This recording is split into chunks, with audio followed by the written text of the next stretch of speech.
So I'd love to start talking about you and what's your history with yoga, and then what led you to starting your own business? Honestly, it was healing that brought me to yoga. I felt like I experienced a pretty traumatic, I really honestly feel that what brought me to yoga was just this desperation for something to make me feel better. And yoga was just one of those things that I felt like I could function a little bit better if I made time for it. So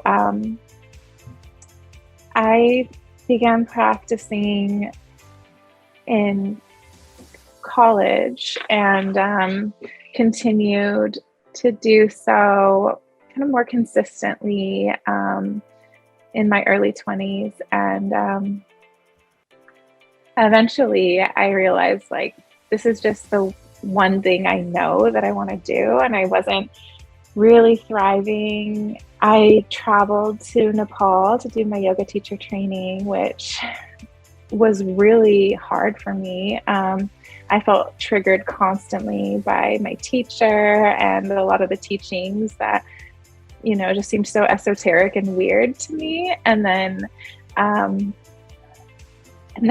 joined a Vipassana, a 10-day silent meditation retreat in India, thinking like, okay, I need to figure out what's going on with me. And it was hell, honestly. And until the very end of it, I struggled against it. But finally, by the end of the 10 days of silence, I had my first healing breakthrough where I kind of understood, like, I can forgive people and I can love myself. And it was a huge awakening for me. And after that moment, yoga started making sense to me. Like, oh, I can heal my trauma through holding physical positions and holding my awareness through these kind of meditative practices.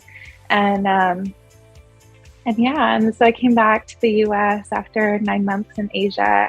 I started teaching yoga at Culture in Wallingford. Oh yeah. You probably have it. Back then it was Yoga Life. And then it merged with Culture, which existed the whole time. And Michael Suzaris was kind of a mentor to me and gave me a lot of my yoga teaching experience at the different locations in North Seattle. And as I kind of grew as a teacher, I also observed how the business was run, and kind of always thought I could do this. I ran a law firm. Like, I could actually just apply those skills to a yoga studio. So we go on this yoga retreat to Guatemala, and we go to this place called the Yoga Forest, which just had this beautiful energy. And it was kind of like a yoga studio, but it was more about the vibration of the place. It was like this healing, magical truth that was there.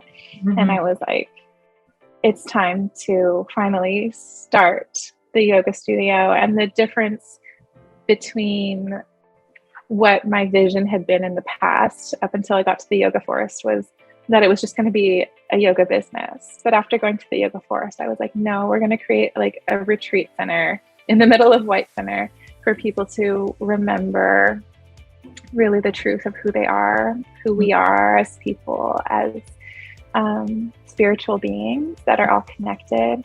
And the vision had always been to create something new, create the new earth, and to help each other awaken to who we really are. So like getting off of, the corporate structure, getting off of kind of the energy that enslaves the world of this kind of like top-down hierarchy, and destroying that with this new message of love and equality and healing. And why White Center? Was it just because you lived in that area, or? Yes, totally. Okay. Well, I was really drawn to White Center. It felt really divinely guided that we bought a house here.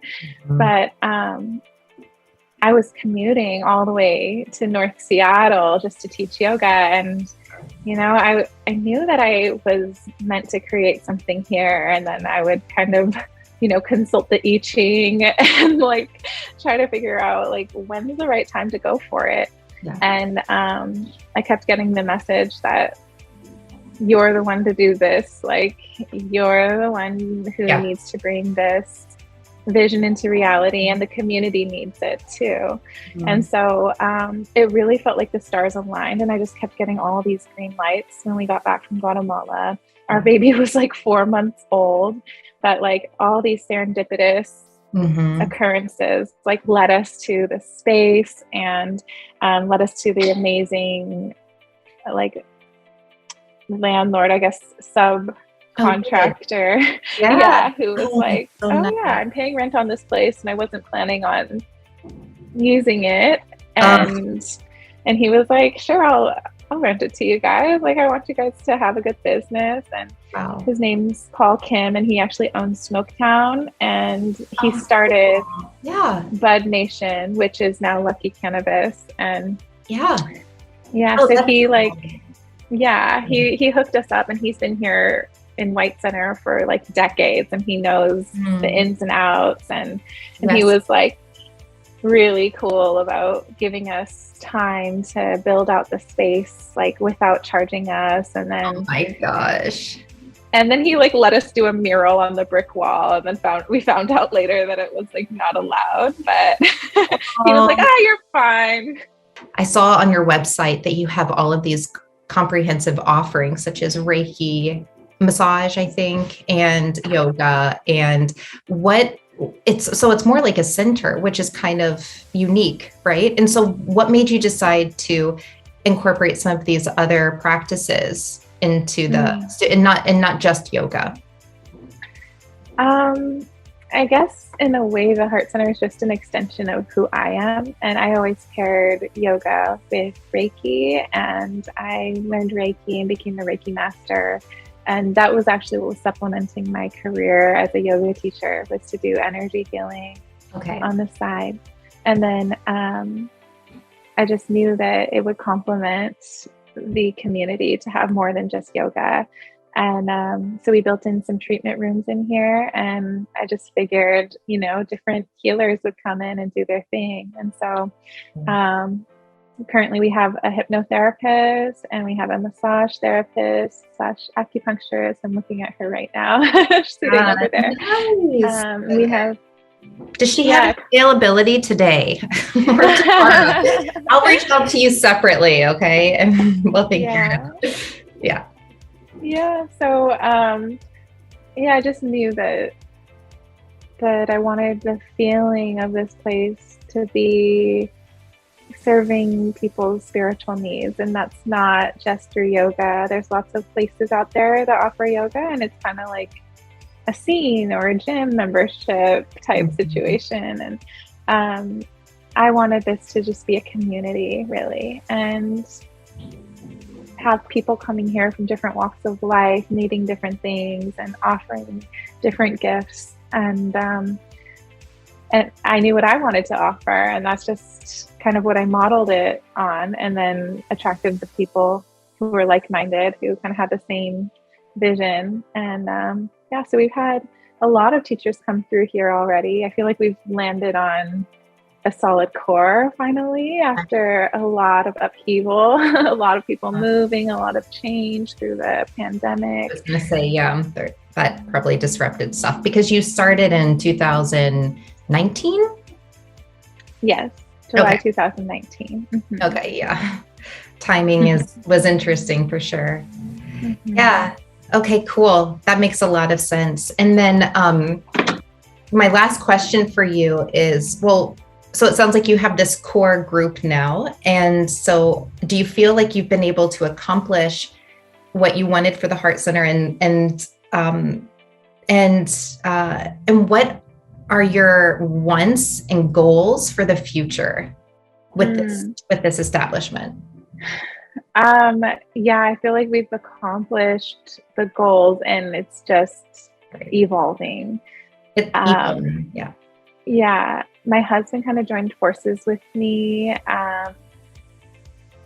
about less than a year ago. It was my business to start, and he was doing glass art, and then he decided, okay, I'm actually going to put my energy into the Heart Center. And since then, we've been leading a lot of events, dance parties, and sign up immediately. Yeah. Okay. Yeah, and holiday markets and movie nights, and so it's become a space where people come together, families are welcome. We have 2 little ones now, so we like to make family-friendly events.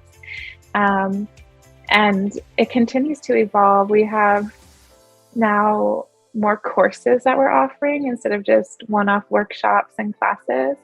And we're really trying to teach deeper spiritual teachings and trainings to give people a place to learn as well as receive healing. And for the future, I just want to be able to support more people. Hopefully I'll get a manager in here, and we're more frequent with our classes. And I do see myself opening up a retreat center maybe in Washington, and in the future. I hope a lot of spaces like this where we kind of create that new frequency that I was talking about, the new earth, where we create, just an organism that is different from the kind of quid pro quo, dog eat dog world out there. And so I think my role is kind of the visionary that has the ideas, and then I just try to get people to contribute their gifts to making them happen. Yes. So, okay, I'm going to stop recording. I want to say thank you so much.